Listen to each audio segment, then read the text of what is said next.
यानी कि deep study के अंदर हम देखने जा रहे हैं द चैप्टर 5 अजरा की किताब का 5वां चैप्टर देखने जा रहे हैं। ठीक है, यहाँ पर 5वें चैप्टर के अंदर, अजरा के 5वें चैप्टर के अंदर ज्यादातर आपको जो पता चलेगा वो इसी चीज का पता चलेगा कि जरबाबुल जो है वो क्या क्या काम कर रहा था। ठीक है, वो क्या करता है, हैकल को बना रहा होता है और हैकल की फिर लोग क्या करते हैं, मुखालफत करते हैं। अच्छा, मेन चीज आज मैं आपको बता देता हूँ कि जो नाम होते हैं ना लोगों के जिन्होंने क्या की, मुखालफत की, ठीक है, जो विलन्स थे उनके नाम भी याद रखा करिए, एटलीस्ट जो किताबों के अंदर है। ठीक है, उसमें क्या फायदा होता है कि कल को जब कोई भी आपके साथ कोई बात करने लगे तो आपको फौरन पता चल जाता है कि भाई वाकई ये जो है ये उसी जगह से वचन उठाया गया। ठीक है, तो यहां पर देखिए कि हिजी नबी और जिक्रिया सेम टाइम पर क्या करते थे, नबूवत कर रहे थे। 5वें चैप्टर में देखिए, 5वें चैप्टर की पहली वर्ष आप पढ़ेंगे ना, तो फिर यहां पर लिखा है फिर नबी यानी हिजी नबी और जिक्रिया, हिजी नबी और जिक्रिया का जिक्र है यहाँ पर, यानी दो नबियों का जिक्र है। क्या है, यहूदियों के सामने जो यहूदा और यरूशलेम में थे नबूवत करने लगे, वहां पर क्या करने लगे, भविष्यवाणी करने लगे उन लोगों के सामने। उन्होंने क्या किया, इसराइल के खुदा के नाम से उनके सामने नबूवत की। क्या है? उन्होंने क्या की, नबूवत की। तो नबूवत जो उन्होंने की थी ना, वो कौन सी नबूवत थी, वो हम देखते हैं हिजी नबी की किताब, उसका पहला बाप उसकी 8वीं आयत के अंदर हमें मिलती है वो नबूवत। पहाड़ पर चढ़ जाओ और लकड़ी ले आओ और इस भवन को बनाओ और मैं उसको हाँ, देखकर प्रसन्न होऊंगा और मेरी महिमा होगी। यहोवा का हाँ यही जी, वचन है। ठीक है। यहां हाँ पर जी। क्या खुदावंद का कलाम बताता है, यहां पर परमेश्वर का वचन बताता है प्रेज के बारे में, खुदावंद की तारीफ के बारे में। ठीक है, खुदावंद की तारीफ के बारे में बात हो रही है यहाँ पर। खुदावंद का कलाम लोगों को कहता है कि भाई लकड़ी लाओ पहाड़ों से। ठीक है, जब तुम लकड़ी लेकर आओगे, मेरा घर तमीर करोगे तो क्या होगा, मैं इससे खुश होऊंगा और मेरी तमजीद होगी, खुदावंद फरमाता है। अब जरूरी नहीं है, पहली बात तो ये देखिए, यहां पर एक चीज समझने वाली है, जरूरी नहीं है कि हम दुआ ही करें। ठीक है, कुछ काम भी करने पड़ते हैं दुआ के साथ साथ। अब यहां पर परमेश्वर अगर प्रेयर पर ही ज्यादा जोर देते ना, ठीक है, तो फिर बात होगी, सारे मामले हो गए। लेकिन परमेश्वर ने यहां पर कुछ काम भी सौंपे हैं लोगों को, जो प्रेयर से कम नहीं है। अगर आप किसी चर्चिज में चले जाए, मैं किसी चर्च को टारगेट नहीं आज करना चाहता, लेकिन आप चर्चिज की तरफ अगर देखें ना, चर्चिज की हालत ऐसी है कि हर बंदा जो है वो चर्च में यही आपको कहता मिलेगा, सिस्टर दुआ करें, ब्रदर दुआ करें। लेकिन जब मैं यूथ के बारे में सीख रहा था, ठीक है, अपनी यूनिवर्सिटी के अंदर, तो उसमें हमें एक चीज सिखाई गई थी कि दुआ के साथ साथ हाथ पांव भी मारने पड़ते हैं मिनिस्ट्री के अंदर। तो यहां पर भी हाथ पांव की बात हो रही है कि आपने क्या करना है, दुआ के साथ साथ हिम्मत रख के काम भी करना है। और वो काम जो है वो अपनी जात के लिए नहीं है, हिम सेल्फ नहीं है। ठीक है, माई सेल्फ नहीं है वो वर्क। वो काम किसके लिए होगा, वो परमेश्वर के लिए काम करना है आपने जो भी करना है। ठीक है, तो फिर क्या होगा, परमेश्वर खुश होगा आपके अमाल से, जो आपने काम किए होंगे उससे परमेश्वर क्या होगा, वो खुश होगा। क्योंकि जो परमेश्वर की खुशी है वो किस में थी, उस टाइम परमेश्वर का घर बनाने में थी। क्योंकि लोग जो थे वो परमेश्वर का घर नहीं बना रहे थे। ये हिजी नबी की किताब, अकॉर्डिंग टू हिजी नबी की किताब के मुताबिक अभी मैं बता रहा हूं, जब वो खुदावंद का घर नहीं बना रहे थे तो फिर क्या हुआ था, खुदावंद ने इनकी ब्लेसिंग को रोक लिया था। जब वो खुदावंद को प्रेज नहीं कर रहे थे तो खुदावंद ने क्या किया था, इनकी ब्लेसिंग को रोक लिया था। ठीक है, तो अगर कोई पढ़ेगा ना हिजी नबी का पहला चैप्टर, उसकी वर्ष नंबर 2 से 7 तक पढ़े, वहां पर आपको एक चीज सेनाओं मिलेगी का यहोवा यूं कहता है, ये लोग कहते हैं कि यहोवा का भवन बनाओ ना। और समय। हाँ जी, यानी कि परमेश्वर का घर बनाने का समय अभी तक नहीं आया। एक्चुअल में फिर ये लोग जो थे, ये किसकी, एक मिनट मैं आपको बताता हूँ, साथ साथ मैं आपको बताता चला जाता हूँ। ये लोग परीक्षा किसका वेट कर रहे थे? ये वेट कर रहे थे बादशाह के फरमान का, कि बादशाह क्या करे, हुक्म दे और फिर क्या किया जाए, खुदा का घर बनाया जाए। लेकिन बादशाह को ऑलरेडी खुदा ने बादशाह पर खुदा का हाथ था ऑलरेडी। ठीक है, दारा बादशाह पर खुदा का हाथ था, साइरस बादशाह पर खुदा का हाथ था, अरतक्षश्य बादशाह जो था उस पर खुदावन ने अपनी कृपा करके रखी थी। लेकिन जो लोग थे उनकी वजह से क्या हुआ था, काम रुक चुका था खुदावन के घर का। ठीक है, तो यहां पर जो था, लोग जो थे वो बादशाह की रजामंदी चाह रहे थे कि बादशाह क्या करे, हुक्म करे और फिर क्या हो जाए, हम दोबारा से क्या करें, खुदावंद के घर की तामीर करें। लेकिन अब जो मामला था ना, यहाँ पर लोग जो थे वो खुदावंद का घर जो था ना, वो लोगों ने अपने दिल में सोच लिया था कि भी अब शायद खुदावंद का घर ना बने। अपने दिल में जो ये सोच लिया था ना, वो इसी वजह से तो खुदावंद का कलाम कहता है, ये एक्चुअल में खुदावंद का कलाम लोगों की जुबान बोल रहा है। लोग क्या कहते हैं, ये लोग कहते हैं, खुदावंद का कलाम क्या कहते हैं, ये लोग कहते हैं अभी खुदावंद के घर को बनाने का टाइम नहीं आया, अभी वक्त नहीं पहुंचा अभी। ठीक है, आगे पढ़िए, तब तीसरी उजाड़ वर्ष से पढ़िए। पड़ा है। उजाड़ इस पड़ा है। हाँ भैया। ठीक है, उजाड़ पड़ा हुआ है, ये खुदावंद का घर उजाड़ पड़ा है। लेकिन तुम लोग जो है, तुम लोगों ने ये कहते हो कि भी ये घर बनाने का टाइम नहीं आया, परमेश्वर के घर बनाने का टाइम नहीं आया। एक्चुअल में तुम लोग क्या कर पड़े हो, अपने दिलों के अंदर ये ठान बैठे हो, ये बात अपने दिलों के अंदर बिठा बैठे हो कि परमेश्वर का घर अब जो है वो कभी भी नहीं बनेगा, क्योंकि बादशाह ने ये फरमान देना ही नहीं है। ठीक है जी, आगे पढ़िए। इसलिए अब सेनाओं का यहोवा यूं कहता है, अपनी अपनी चाल चलन पर ध्यान करो। अपनी अपनी तुमने चाल चलन पर, बहुत बोया। अपनी चाल चलन पर। ठीक है, थोड़ा सा भैया साथ साथ मुझे भी सुनते जाइए साथ साथ। क्या है, परमेश्वर कहता है कि अपनी अपनी चाल चलन पर गौर करने की जरूरत है, कि तुमने अपने दिलों में क्या सोचा। लेकिन मैं जो हूं, मैं सब कुछ करने में कादिर हूं, परमेश्वर ने उन्हें बताया। ठीक है, आगे परमेश्वर ने इनकी जो ब्लेसिंग रोकी थी उनके बारे में परमेश्वर बताने लगा है। पढ़िए भैया यहां से। तुमने बहुत बोया परंतु थोड़ा काटा। तुम हम्म, खाते हो तो पेट नहीं भरता। तुम हम्म, पीते हो परंतु प्यास नहीं बुझती। तुम कपड़े हम्म, पहनते हो परंतु गर्म आते नहीं। हम्म, और जो मजदूरी करता है वह अपनी मजदूरी की कमाई को छेद वाली थैली में यहोवा का सेनाओं का यहोवा तू से यूं कहता है, अपने अपने चाल चलन पर सोचो।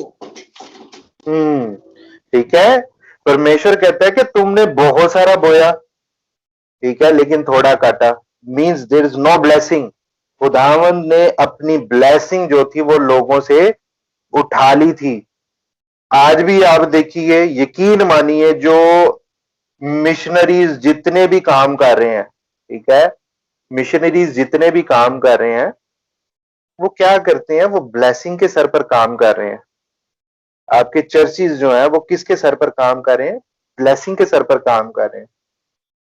हिंदुओं पर आप देख लीजिए कितना बड़ा दबाव है कि ये लोग जो है वो पैसे के दम पर क्या कर लेते हैं, धर्म परिवर्तन कर देते हैं, जबकि ऐसी कोई सच्चाई नहीं है। लेकिन एक खास तौर पर तमाम कौमें जितनी भी है, उन्हें इतना पता है कि परमेश्वर की जो ब्लेसिंग है वो किन पर है, उसके लोगों पर है। यही डर जो है उस टाइम पर भी था लोगों पर, यही डर जो था उस टाइम पर भी था लोगों को। जैसे आज के टाइम हिंदुओं पर है ना यही डर कि इन पर ब्लेसिंग है, ठीक है, यही डर उन लोगों पर भी था।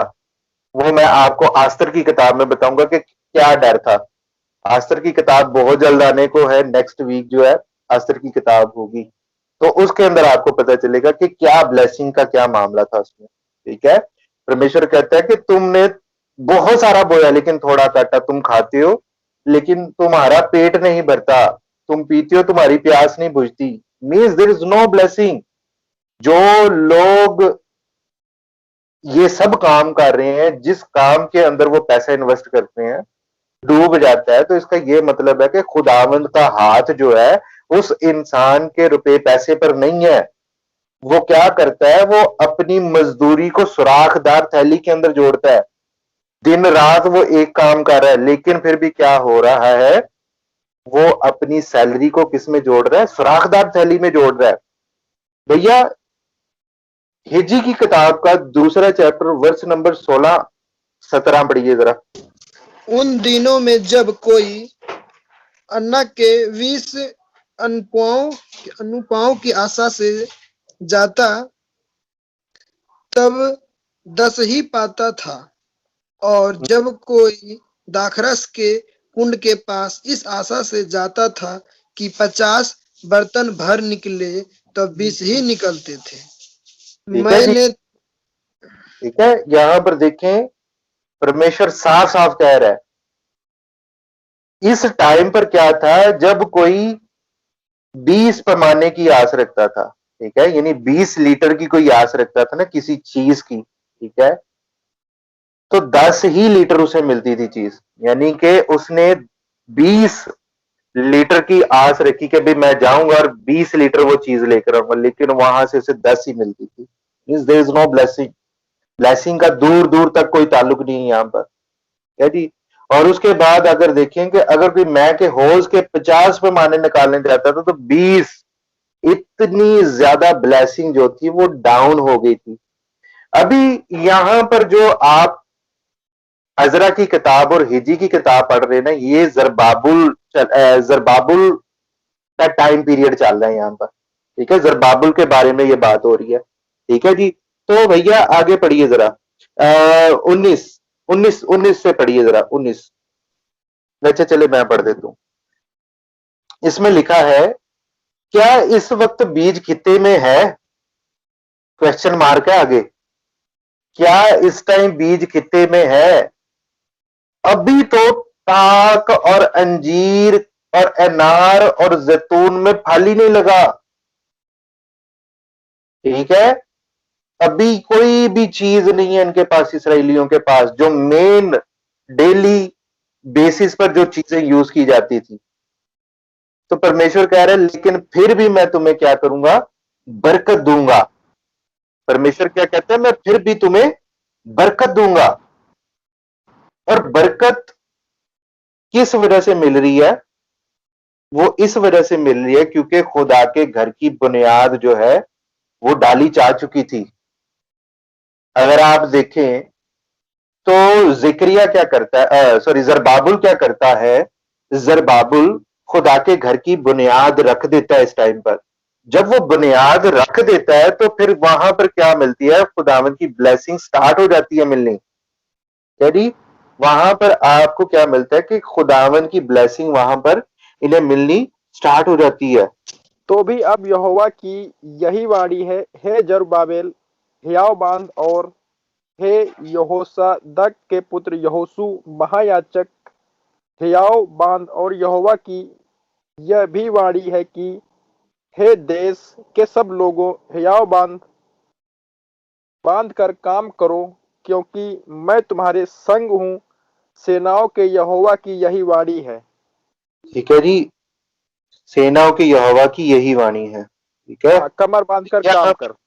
हाँ जी, यहाँ पर क्या होता है, ये काम करते करते क्या कर देते हैं, परमेश्वर के घर की बुनियाद रख देते हैं, ठीक है। इसी चैप्टर की, दोवें चैप्टर की वर्ष नंबर 18 पढ़िए जरा। अब सोच विचार करो कि आज से पहले, अर्थात जिस दिन यहोवा के मंदिर की नींव डाली गई, उस दिन से लेकर 9 महीने के इसी 24वें दिन तक क्या दशा थी, इसका सोच विचार करो। ठीक है जी। तो अभी परमेश्वर के मंदिर की क्या डाली गई थी, न्यू डाली गई थी, ठीक है, जैसे ही नींव डली जाएगी फिर क्या होगी, इनकी ब्लेसिंग बहाल हो जाएगी, इनको ब्लेसिंग जो थी वो मिलना शुरू हो जाएगी। और एक चीज जो है वो बड़ी इसमें जबरदस्त मुझे नजर आई कि जो लोग सोना और चांदी के पीछे भागते हैं ना, ठीक है, परमेश्वर ये दूसरे चैप्टर की 8वीं वर्ष में क्या कहता है, सोना मेरा चांदी मेरी है, ठीक है। तो भाई लोग आप देख लीजिए, जिसे जिसे सोना चांदी चाहिए, क्या मेन शॉर्टकट कौन सा है, आपके सामने है, ठीक है। उसके बाद जो है लोग क्या करते हैं, पुराने भवन को देखकर, खुदावंद के भवन को देखकर रोते हैं। तो परमेश्वर वहां इनके साथ एक वादा करता है कि इस भवन की रौनक जो है, इस मंदिर की जो रौनक है वो पहले वाले मंदिर से ज्यादा ही होगी अब, ठीक है। वो पुराने मंदिर को याद कर करके लोग रो रहे थे वहां पर। वर्ष नंबर 9 है इसकी, ठीक है। आगे बढ़ते हैं जी अब थोड़ा सा। परमेश्वर कहता है कि भाई पहाड़ों से लकड़ी लाकर क्या करो, इस घर को, खुदा के घर को बनाओ, ठीक है जी, खुदा के घर को बनाओ। अच्छा, अब थोड़ा सा जकरिया की किताब के अंदर आके देख, जकरिया 8, जकरिया 8 उसका 9 चैप्टर, सॉरी 8 चैप्टर की 9 वर्ष पढ़िए। सेनाओं का यहोवा यूं कहता है, तुम इन दिनों में ये वचन उन भविष्यवक्ताओं के मुख से सुनते हो जो सेनाओं के यहोवा के भवन की नींव डालने के समय अर्थात मंदिर बनाने के समय में थे। अच्छा जी, अब देखिए मजे की बात यहां पर नजर आएगी आपको। अजरा की किताब उसका 5वां चैप्टर देखिए, उसकी पहली वर्ष पढ़िए। वहां पर क्या परमेश्वर का लोग जो है वो कर रहे हैं, नबूवत कर रहे हैं, ठीक है। अजरा की किताब का पहला 5वां चैप्टर उसकी पहली वर्ष देखिए, मैं पढ़ रहा हूं आपके लिए, ठीक है। फिर नबी यानी हिजी नबी और जिक्रिया क्या करने लगे, यहूदियों के सामने जो यहूदा और यरूशलेम में थे, भविष्यवाणी करने लगे। ये कौन सी भविष्यवाणी है, सेम टू सेम जिक्रिया की किताब की 8वां चैप्टर 9वीं वर्ष जो अभी अभी आपने पढ़ी है, वो ही भविष्यवाणी कर रहे हैं। क्या कह रहे हैं, रब्बुल फाज फरमाता है, यानी रब्बुल फाज कहता है कि ए लोगों अपने हाथों को मजबूत करो, तुम जो इस वक्त ये वचन सुनते हो, जो रब्बुल अफाज यानी खुदा के घर की, यानी मंदिर की हैकल, मंदिर की तामीर के लिए बुनियाद डालते वक्त नबियों की मार्फत नाजल हुआ, यानी नबियों पर जो खुदावंद ने कलाम अपना भेजा, जो वचन नबियों पर भेजा, वो क्या है, यहां पर अजरा की किताब में सिर्फ इतना सा लिखा है कि नबियों ने क्या किया, नबूवत की। और किन के सामने की, यहूदियों के सामने की। लेकिन वही नबूवत आपको कहां पर मिल रही है, जकरिया की किताब में परफेक्टली लिखी हुई आपको मिल रही है, 8 चैप्टर की 9 वर्ष के अंदर मिलती है, ठीक है जी। रब्बुल अफाज के घर की हैकल की तमीर के लिए बुनियाद डालते वक्त नबियों की मार्फत नाजल हुआ, सेम टू सेम वही। इन भविष्यवाणियों के बाद जरबाबुल, यशवा और हिजी और जकरिया खुदा का मिलकर क्या करते हैं, जहां पर कुर्बानी गुजारी जाती है वो बनाते हैं, वो वाला एरिया बनाते हैं, ठीक है। और लोग क्या करते हैं, यहां पर इनकी ज्यादा से ज्यादा मुखालफत की, ठीक है, क्योंकि इन तमाम लोगों को पता था कि अगर ये मंदिर बन गया दोबारा से, अगर ये मामला दोबारा से ठीक हो गया, ये मंदिर जो है दोबारा से परमेश्वर का बन गया, तो फिर क्या होगा, जो जो काम दाऊद नबी के टाइम पर होता था, साउल के टाइम पर होता था, ये वापस वही होना शुरू हो जाएगा। वो क्या काम थे, वो यही काम थे कि वो उस टाइम पर जब भी जंग करते थे तो जीतते थे यहोवा के नाम से। वो क्या करते थे, जीतते थे यहोवा के नाम से। जब वो जीतते थे तो फिर क्या होता था, ये वही कौमें हैं जो अभी भी साइडों पर आबाद हैं, लेकिन इन्होंने क्या किया होगा, एक्सेप्ट कर लिया होगा फारस की हुकूमत को। तो इन्हें परमेश्वर के कलाम का पता था काफी ज्यादा, तो लेकिन फिर भी क्या करते थे, ये फिर भी परमेश्वर के लोगों के साथ बुरा बर्ताव ही करते थे। इन्होंने क्या करना शुरू किया, इन्होंने मुखालफत करना शुरू कर दी। कि हम ये भवन नहीं बनने देंगे, और बादशाह के पास जाकर कहने लगे, कितने हिम्मत वाले ये लोग हैं, ठीक है, कितने हिम्मत वाले लोग हैं, तेरे मना करने के बावजूद ये क्या कर रहे हैं, खुदा का घर बना रहे हैं। ये क्या कर रहे हैं, खुदा का घर बना रहे हैं। लेकिन इस वक्त बादशाह जो था वो तब्दील हो चुका था, चेंज हो चुका था। ये जो टाइम पीरियड था ना, ये चेंज हो चुका था। इस टाइम पर कौन सा बादशाह आ गया था, दारा बादशाह आ चुका था, ठीक है। फारस का जो बादशाह था, ईरान का जो बादशाह था, वो दारा बादशाह बन चुका था अभी तक, ठीक है। तो ये क्या करते हैं, दारा बादशाह क्या करता है, हुक्म देता है कि खुदावंद का जो घर है वो बनाया जाए। तो आप देखिए, जब आस्तर की किताब में भी देखेंगे ना, तो तब भी खुदावंद के घर का काम रुका होता है। नहीमिया की किताब के अंदर आपको परमेश्वर का घर जो है वो बना हुआ मिलेगा। हिजी की किताब में आपको परमेश्वर का घर जो है वो अनकंप्लीट मिलता है, यानी कि हिजी की किताब में सिर्फ फाउंडेशंस बन मिलेंगी, बुनियादें जो होती हैं वो बनी मिलेंगी, ठीक है। जकरिया की किताब में क्या हो रहा है, खुदावंद का घर जो है वो थोड़ा सा कंप्लीट हो रहा होता है। लेकिन मुकम्मल जो होता है वो किसके टाइम पीरियड में होता है, वो दारा बादशाह के टाइम पीरियड पर होता है। बादशाह खोरस ने क्या किया था, हुक्म दे दिया था कि भाई ये क्या कर सकते हैं, खुदावंद का घर बना सकते हैं, लेकिन कंप्लीट नहीं हुआ था उसकी हुकूमत के अंदर।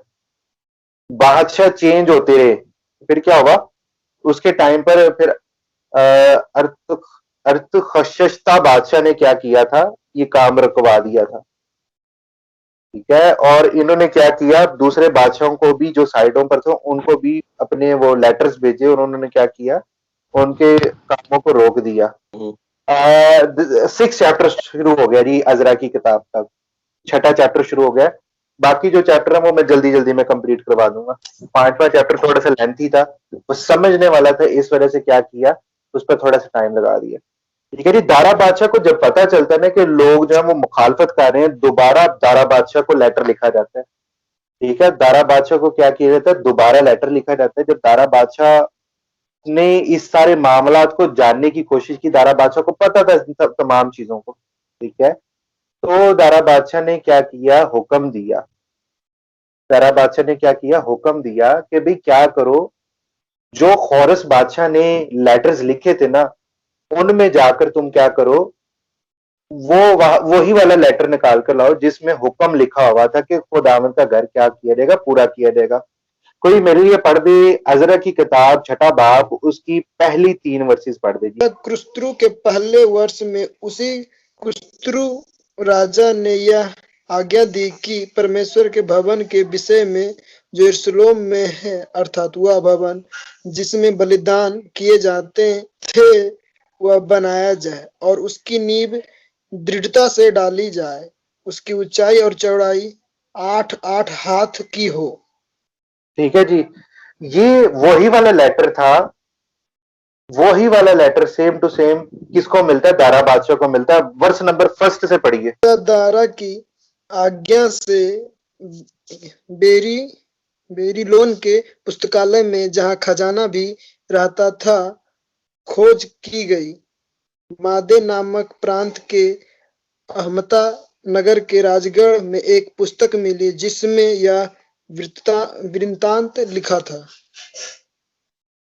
अच्छा जी, तो यहां पर देखिए दारा बादशाह पर खुदावंद का हाथ था, ठीक है। दारा बादशाह ने क्या किया, दारा बादशाह ने लोगों के मुंह को बंद करवाने के लिए क्या किया, सेम लेटर जो खोरस बादशाह ने लिखा था वही वाला निकलवाया, और क्या किया, दोबारा से लोगों के आगे प्रेजेंट किया। और दारा बादशाह ने जब ये किया ना, तो लोगों के मुंह बंद हो गए एक दफा, ठीक है। और खुदा का घर क्या हो जाता है, मुकम्मल हो जाता है दारा बादशाह की हुकूमत के अंदर। That's all. यहां पर क्या होता है, फाउंडेशन किसने रखी है, फाउंडेशन अगर देखा जाए तो जरबाबुल ने रखी, ठीक है, जरबाबुल ने रखी। और अजरा की किताब जो हमें बताती है ना, वो खुदाम का घर जो है वो अजरा ने जाकर बनवाया था वहां पर, अजरा क्या करता है, यहाँ पर आ जाता है और फिर क्या करता है, ये यहाँ पर खुदावंद का घर बनवाता है। और अजरा क्या करता है, काम शुरू करवा के, काम चालू करवा के क्या करता है, चला जाता है यहाँ से। यहाँ पर मर्दकी यानी कि मर्दकी और दूसरे लोग जो थे वो काम कर रहे थे। यशवा, नहिमिया, सराया और मर्दकी और बहुत सारे जो लोग थे इसराइल के इस टाइम पर यहां पर काम कर रहे थे। फाउंडेशन किसने रखी? जरबाबुल ने रखी। और अजरा ने किया खुदावंद के घर का काम शुरू करवा दिया दोबारा से। और दोबारा मैं आज फिर आपको बताने लगा कि ये सेक्रेटरी था, महकमा सेक्रेटरी था। ये बादशाह के, दारा बादशाह की हुकूमत के अंदर क्या था, किसी गवर्नमेंट ओहदे पर था, यानी कि किसी पद पर था, गवर्नमेंट पद पर था ये, और गवर्नमेंट ड्यूटी कर रहा था उस टाइम पर। तो ये इसे क्या हुक्म देता है, बादशाह हुक्म देता है कि भाई जाओ और तुम क्या करो, परमेश्वर के घर का तुम मंदिर बनाओ, जाकर परमेश्वर का मंदिर बनाओ जाकर, किस तरह से। और लोग फिर आकर दारा बादशाह के सामने शोर मचाते हैं और फिर दारा बादशाह वही वाला पुराना लेटर निकलवाता है कि भाई खुदावंद का घर तो कंप्लीट होना चाहिए था अभी तक, लेकिन खुदावंद के घर का कोई भी मामला कंप्लीट नहीं हुआ। फिर क्या होता है कि वो दोबारा से, इसके साथ साथ अब अगर देखी रहिए तो यहाँ पर वर्ड जो है ना वो सूली का मिलेगा आपको, ठीक है। तो इससे हमें पता चलता है कि जो सूली, जो क्रॉस, जो मामला है वो परमेश्वर यीशु के टाइम का नहीं है, वो बल्कि बेबीलोन के टाइम का है। बेबीलोन के टाइम से लोगों को क्या दी जा रही है, क्रूसिफिकेशन की जा रही है लोगों की, ठीक है। ये जो सूली दी जाती थी, सलीब जो मौत दी जाती थी, ये बेबीलोन के टाइम से है। इसकी इसी के छठे चैप्टर की 11 वर्ष से पढ़िए जरा, एंड में आपको एक सूली का मिल जाएगा। आज्ञा दी है कि जो कोई यह आज्ञा टाले उसके घर में से कड़ी निकाली जाए और उस पर वह स्वयं चढ़ाकर जकड़ा जाए और उसका घर इस अपराध के कारण घूरा बनाया जाए। परमेश्वर जिसने वहां अपने नाम का निवास ठहराया है, वह क्या राजा, क्या प्रजा, उन सबों को जो यह आज्ञा टालने और परमेश्वर के भवन को जो यरूशलेम में है नष्ट करने के लिए हाथ बढ़ाए, नष्ट करे। मुझ दारा ने यह आज्ञा दी है, फुर्ती से ऐसा ही करना।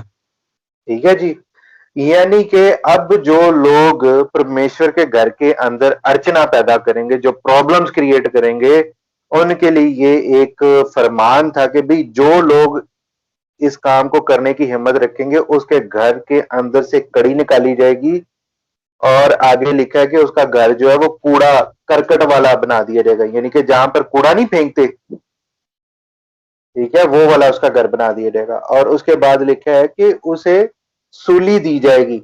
अब देखिए सूली का जो वर्ड है ना, जो क्रॉस का जो वर्ड है, वो बाबल के टाइम से स्टार्ट है, लेकिन उसे सबसे ज्यादा अफजल इस वजह से क्रिश्चियनों के अंदर समझा जाता है क्योंकि जीसस क्राइस्ट के टाइम पर, और अजियत नाग जो है वो सबसे ज्यादा रोमन्स ने बना दी थी, सजा जो थी रोमन्स पीपल ने सबसे ज्यादा खतरनाक इस सजा को बना दिया था। और इस सजा के अंदर बहुत सारी चीजें इंक्लूड कर दी थी उन्होंने, ठीक है। वो फिर किसी दिन मैं आपको बताऊंगी किस किस टाइप की क्रॉस जो थी वो दी जाती थी रोमन्स के टाइम पर, बेबीलोन के टाइम पर, फारस के टाइम पर, ग्रीस के टाइम पर कौन कौन सी जो थी वो क्रॉसेस जो थी वो दी जाती थी लोगों को, ठीक है जी।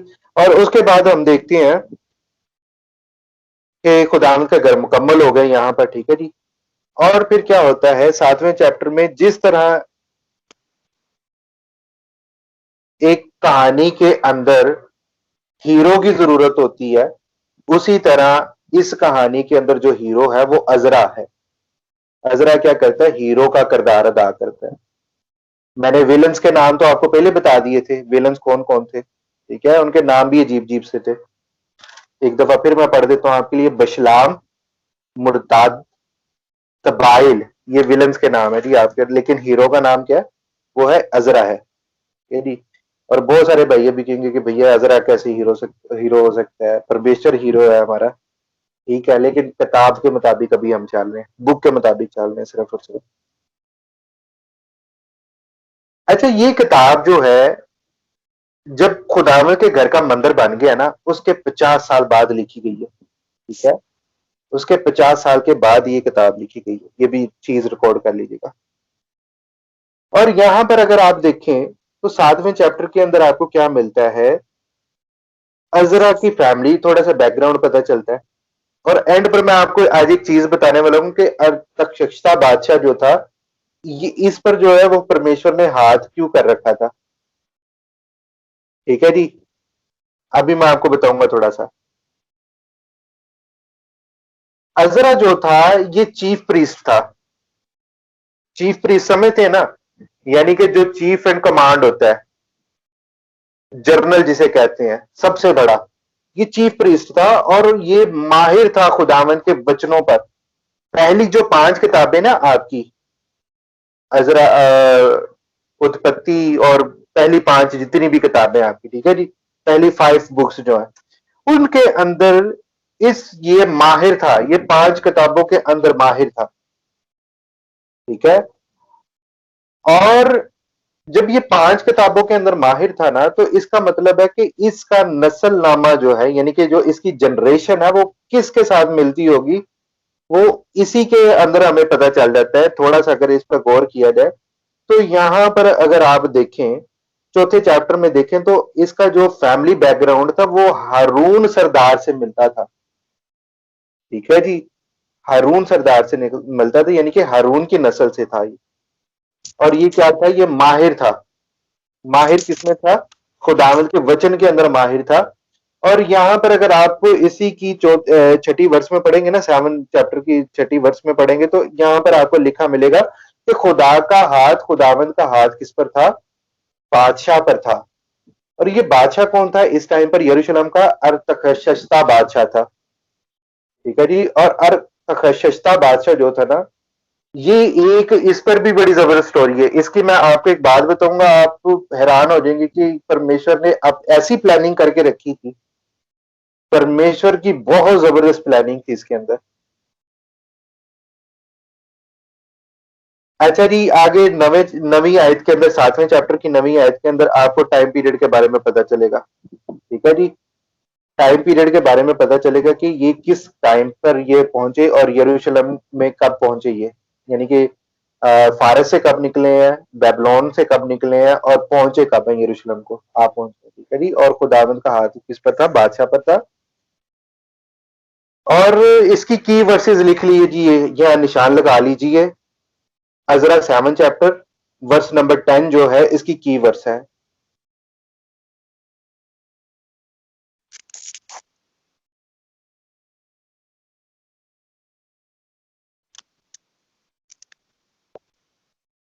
खुदावंद का हाथ उस पर था, इसका मतलब है कि खुदा उससे ये किताब लिखवाना चाहता था। किससे लिखवाना चाहता था, अजरा से। ठीक है जी, 10वीं वर्ष पढ़िए जी इस पे। यहां पर लिखा है, इसलिए कि अजरा आमादा हो गया ताकि खुदावंद की शरीयत का तालब हो और उस पर अमल करे और इसराइल में आइनो अहकाम की तालीम दे, यानी जो परमेश्वर का पहली 5 बुक्स हैं उसके मुताबिक क्या करे, लोगों को बताए, लोगों पर छाप छोड़े कि परमेश्वर का कलाम क्या है, ये चीजें बताता है आपको।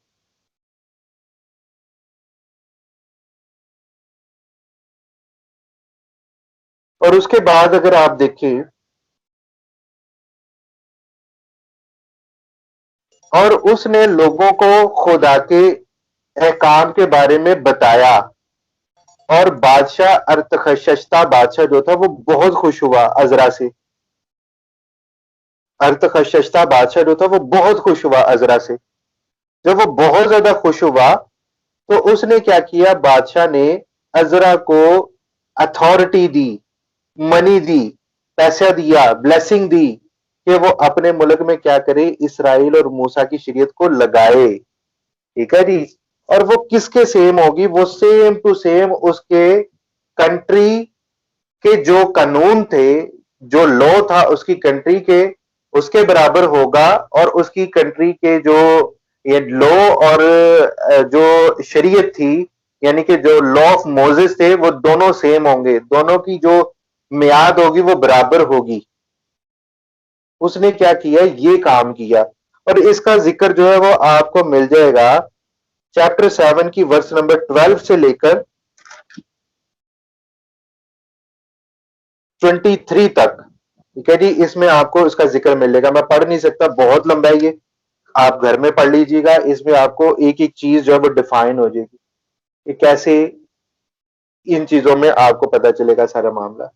और यहां पर आपको एक गैप मिलता है अजरा की किताब के अंदर। ठीक है, वो गैप कौन सा है, वो छठे चैप्टर में आके, छठा चैप्टर जो है छठे चैप्टर, पहले चैप्टर से छठे चैप्टर तक की वो एक कंटिन्यूसली जरबाबल की स्टोरी चल रही होती है। लेकिन जैसे सातवां चैप्टर शुरू होता है वहां पर अजरा की कहानी शुरू हो जाती है, और छठे और सातवें चैप्टर के अंदर जो गैप है वो आस्तर की किताब का गैप है, यानी आस्तर की किताब का गैप है। और मैं आपको जो एक चीज बताना चाहता था, अर्थशस्ता बादशाह कौन था? अर्थशस्ता बादशाह वही बादशाह है जो आस्तर थी ना, वो मदर इन लॉ थी अर्थशस्ता बादशाह की।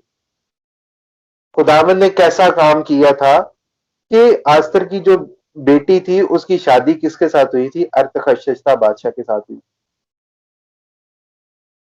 इस वजह से वो ज्यूश पीपल से बहुत प्यार करता था अर्थशस्ता बादशाह। यही वजह थी कि खुदा का हाथ किस पर था? अर्थशस्ता बादशाह पर था। और अर्थशस्ता बादशाह खुदावन के घर को रोकना नहीं चाहता था, लेकिन जो हायर बादशाह बैठे थे ऊपर, ठीक है, मैंने आपको पहले शायद बता दिया हो कि फारस जो था वो बहुत बड़ा था, इंडिया से लेकर एथोपिया तक था, तो अंदर जो थे वो छोटे छोटे बादशाह थे। ठीक है, और खास तौर पर जो अर्थशस्ता बादशाह था वो कहाँ का बादशाह था? वो यरूशलेम का बादशाह था, यहूदिया का बादशाह ये था। इस वजह से क्या था, ये यहूदियों से बहुत खुश था, क्योंकि इसकी जो बीवी थी वो भी आस्तर जो थी वो भी यहूदी थी, सॉरी बिन्यामीन के कबीले से थी, और लेकिन एक ही कौम थी, इसराइल एक ही कौम कहलाती, चाहे वो 12 कबीले थे। इस वजह से वो क्या थे, वो क्या करते थे, खुदावन के लोगों से बड़ी मोहब्बत करता था ये बादशाह। इस वजह से असीरी से वापस आने के बाद लोगों का रिकॉर्ड जो है वो 8वें चैप्टर के अंदर आपको मिलेगा। ठीक है, जो सेकंड रिकॉर्ड है, पहला वाला जो रिकॉर्ड है वो आपको हिज्जी की किताब में मिलेगा। ठीक है, जो जरबाबुल अपने साथ लेकर आता है। और तीसरा जो समूह है उसका रिकॉर्ड आपको अजरा की किताब में मिलेगा। ठीक है, जो असीरी से वापस आते हैं लोग, हैकल के लिए लावी तलाश करता है। अजरा जो होता है वो हैकल के लिए क्या करता है, लावियों को तलाश करता है। अजरा रोजे रखने और दुआ मांगने में लोगों को लीड करता है। 8वें चैप्टर के अंदर ही आपको मिल जाएगा ये भी चीज, कि अजरा क्या करता है, लोगों को बताता है कि भाई रोजा कैसे रखना है। मैंने आपको पहले बताया ना कि ये क्या था, ये माहिर था पहली 5 किताबों के अंदर, जो शरीयत की, जो मोजेस ऑफ लॉ है उसके अंदर बहुत ज्यादा निपुण था ये। इसे बहुत बहुत गहराइयों का पता था, बहुत डीपली इन चीजों का पता था। ठीक है, अब जब इसने देखा कि लोगों ने तो काम ही सारे उल्टे किए हैं, ठीक है, यहूदियों ने क्या किया था, इसराइलियों ने क्या किया था, वहां पर गैर कौम की औरतों के साथ शादी कर ली थी। ठीक है, मिसाल के तौर पर ये करीब करीब ही रहते थे ना सारे लोग, एक ही बादशाह थी फारस की या बेबीलोन की, तो इन्होंने क्या किया था, अपने लिए ऐसी बीवियां चूज कर ली जो मूर्ति पूजक थी, दूसरे देवताओं को मानती थी। और फिर क्या करते थे, इन्होंने क्या किया कि उनके साथ शादियां कर ली और एक समझौता कर ली कि भी तुम्हारे लिए तुम्हारा खुदा और मेरे लिए मेरा खुदा। यहूदियों ने और ये इसराइलियों ने ये काम कर लिया था। और मैं अक्सर एक चीज कहता हूं कि अगर आपके घर में ये मामला है ना, ठीक है, आपकी बीवी किसी और मजहब से है, बड़े लोगों ने की है शादियां और आप किसी और मजहब से है, तो आपने जो दिया जलाने के लिए उसे माचिस भी पकड़ाई है ना, वो भी आपने क्या किया, गुनाह किया है, क्योंकि वो किसी और देवता के लिए जलाई जा रही है चीज, दिया जलाने के लिए। तो इन्होंने भी यही काम किए थे और अपने आप को क्या किया था, अनहोली कर लिया, नापाक कर लिया अपने आप को। और दूसरे मर्द दूसरी औरतों से क्या कर ली, दूसरे मजहब की औरतों, दूसरे रिलीजियस की औरतों से इन्होंने शादी कर ली थी। अजरा फिर खुदा के आगे गिरता है, माफी मांगता है। चैप्टर नंबर 8 जो है वो आपको इसके बारे में डिटेल में बताएगा। क्या जी, अपनी कौम के लिए और अपनी कौम के लिए गिड़गिड़ाकर माफी मांगता है। परमेश्वर के भवन के आगे, परमेश्वर के मंदिर के आगे लेट जाता है ये जाकर उस टाइम। ठीक है, और क्या कहता है, कहता है कि भाई अपनी कौम के लिए, अपनी कौम के जाकर कहता है कि भी ठीक है, तुम उन औरतों को छोड़ दो जो अपने रिलीजियस को नहीं छोड़ सकती। क्या, क्योंकि अजरा को पता था, अजरा को सबसे बड़ा यही खतरा रहता था कि खुदा ने पहले भी इसी वजह से इसराइल को, इसराइल से निकाल, यानी कि इसराइली पीपल्स को क्या किया था, इसराइल से इसी वजह से निकाल दिया था क्योंकि उन्होंने क्या किया था, गैर कौम की औरतों से शादियां कर ली थी। यह राजा सुलेमान के टाइम से काम स्टार्ट हो चुका था वहां पर। ठीक है, उन्होंने फिर क्या किया था, दूसरे जो नेशंस थी, दूसरी जो कौम थी, उनकी औरतों को क्या किया, ब्याह कर अपने घरों में ले आया। और इसी वजह से परमेश्वर ने इसराइल को अनहोली होने की वजह से इसराइली पीपल्स को क्या किया था, इसराइल से बाहर निकाल दिया था, किक आउट कर दिया था इन्हें। उन्होंने क्या कर दिया था, गुलामी के अंदर भेज दिया था। चैप्टर नंबर 8 के अंदर आपको ये सारी चीजें मिलेगी, यानी जो डिटेल मैं बता रहा हूं वो नहीं मिलेगी, एक खाका खींचते चले जाइए अपने दिमाग के अंदर। तो इस वजह से क्या करते हैं, जिक्रिया रोता है, या जिक्रिया रोता है कि अगर मैं इन लोगों को वापस लेकर गया, अगर मैं इन लोगों को वापस लेकर गया तो क्या होगा, खुदावंद फिर इन्हें किक आउट कर देगा, फिर 70 साल की गुलामी के अंदर डाल देगा। इस वजह से अजरा रोता है वहां पर। और ये जो बीवियों वाला मामला है ना, ये मैं आपको बता देता हूँ कौन कौन सी किताब के अंदर मिलेगा। जजेस की, फिजात की किताब में मिलेगा, सैमुअल की किताब में मिलेगा, किंग्स में मिलेगा, क्रॉनिकल्स में मिलेगा आपको। ठीक है जी, इंग्लिश में इस वजह से बता रहा हूँ, इंग्लिश में जल्दी से आप खोज लेंगे, हिंदी में मुझे नहीं पता इतना खास तौर पर। ठीक है जी, इनके अंदर आपको ये वाले मामला जो है वो मिल जाएंगे। ये यानी कि मिलती जुलती किताबें हैं और इनके अंदर आपको पता चलेगा। और इस वजह से क्या होता था, अजरा शर्मिंदा होता था ताकि लोगों ने गुनाह किया और परमेश्वर से दूर होते चले गए। और बीवियां क्या करती थी, इनकी, इनको मूर्ति पूजक बना देती थी। सुलेमान बादशाह की स्टोरी का आपको पता होगा, सुलेमान की बीवी ने भी ऐसे ही किया कि उसे भी मूर्ति पूजक बना दिया था। अगर आप अजरा की किताब 9वां चैप्टर उसकी 6 से 10 तक पढ़े तो उसमें अंदर साफ साफ लिखा कि शर्मिंदा होकर दुआ करता था अजरा। ठीक है जी, वो जमीन पर लेट गया, यानी वही बात जो हैकल की जो सामने वाली जो गेट था उसके आगे वो लेट गया, जो सेहम था। ठीक है जी, जो सेहम था वहां पर जमीन पर लेट गया जो हैकल के सामने थी। जब लोगों ने उसको देखा तो उन्होंने तौबा की और अपने गुनाहों को सुधारा। लोगों ने क्या की, तौबा की और अपने गुनाहों को सुधारा। अजरा साफ साफ कहता है कि अपने गुनाहों से तौबा करो और अपनी बीवियों को, उन बीवियों को छोड़ो जो परमेश्वर को एक्सेप्ट नहीं कर सकती, उनको छोड़ दो तुम। ठीक है, तो फिर क्या होता है, लोगों ने फिर वैसा ही किया जैसा खुदा के बंदा अजरा ने उनसे कहा था। अगले ही दिन सब लोग इकट्ठे होकर माफी मांगते हैं और क्या करते हैं, अजरा की बातों को सुनने लगे। और ऐसा ये सुनने लगे कि दिन से रात हो जाती थी और ये खुदावन के वचन को सुनते ही रहते थे अजरा की, जो, क्योंकि अजरा जो था वो बहुत ज्यादा डीपली इन्हें चीजों को बताता था।